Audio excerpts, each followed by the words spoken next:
Prilikom obilaska objekta revitalizovane hidroelektrane u Ovčar banji, ministarka energetike Zorana Mihajlović istakla je da je cilj Vlade Srbije i njenog ministarstva da započne izgradnju novih i revitalizaciju postojećih hidroelektrana kako bi Srbija ojačala svoje elektroenergetske kapacitete i u perspektivi ponovo postala izvoznik struje. To nije nemoguće i nije nikakav san. To je nešto što je potpuno moguće imajući u vidu potencijale sa kojima Srbija raspolaže. Ovo što vidite iza nas, to je nekada tako bilo u ovoj elektrani, što vi verovatno znate. Ono što smo videli dole i što jeste impresivno, to je revitalizovana elektrana, ali posebno važno jeste što su troškovi smanjeni, što postoji mogućnost da i sve druge elektrane budu isto tako moderne kao što je ova. Revitalizacija hidroelektrane Elektromorava u Ovčar banji obavljena je u periodu od 2008. do 2010. godine i obuhvatila je zamenu 90% opreme i sanaciju svih oštećenja na građevinskim objektima. Revitalizacijom je produžen životni vek elektrane i povećana snaga postrojenja. Revitalizacijom hidroelektrane Ovčar banja i Međuvršje povećali smo snagu za 25% i proizvodnju oko 10 gigavat sati, što je značajno za ovako male hidroelektrane.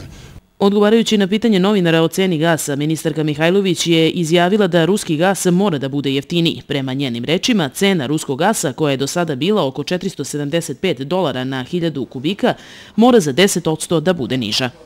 Naš stav je da ta cena, koja je bila oko $475 po 1000 metara kubnih, mora svakako bar za 10% bude niža i mi očekujemo da treba da bude u nekom rasponu između 370, 380 i tako dalje. Ali ja ne bih licitirala sada sa visinom te ulazne cene, u svakom slučaju vode se pregovori. Ono što ne sme više nikada da se desi, dakle to je ove godine da pričamo u februaru o tome, ali naredne godine, godišnji ugovor, dakle za 2014. mora da bude završen u decembru 2013. I to će biti zahtev ministarstva.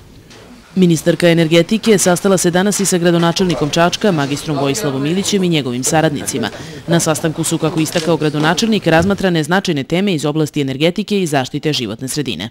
Pričali smo o alternativnim vidovima energije, mogućnosti izgradnje solarne elektrane u našem gradu, zatim korišćenje brane Parmencu, korišćenje brane ovde kod sportskog centra. Pričali smo i o geotermalnoj bušotini koja se nalazi u Preljini, mogućnosti njenog korišćenja za zagrevanje grada i eventualno korišćenje za plastenike u našem gradu.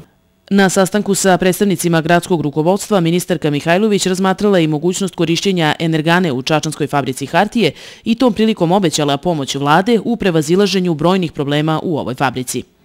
Kao predstavnik vlade, dakle ne samo kao predstavnik ministarstva energetike, ja mogu da kažem da ono kako sam informisana danas na sastanku postoje mogućnost rešavanja takvog problema fabrike hartije. Mislim da je to značajno za grad, imajući u vidu da je to jedina fabrika hartije u Srbiji. Dakle, postoji potencijal da ona radi, da se reše problemi koji postoje sa prethodnim vlasnicima. Verujem da će biti potencijalnog investitora. Rukovodstvo grada i ministarka energetike Zorana Mihajlović razmatrali su danas i pitanje unapređenja rada regionalne deponije Duboko, kao i prevazilaženja finansijskih problema koje opterećuju lokalne samouprave korisnice deponije.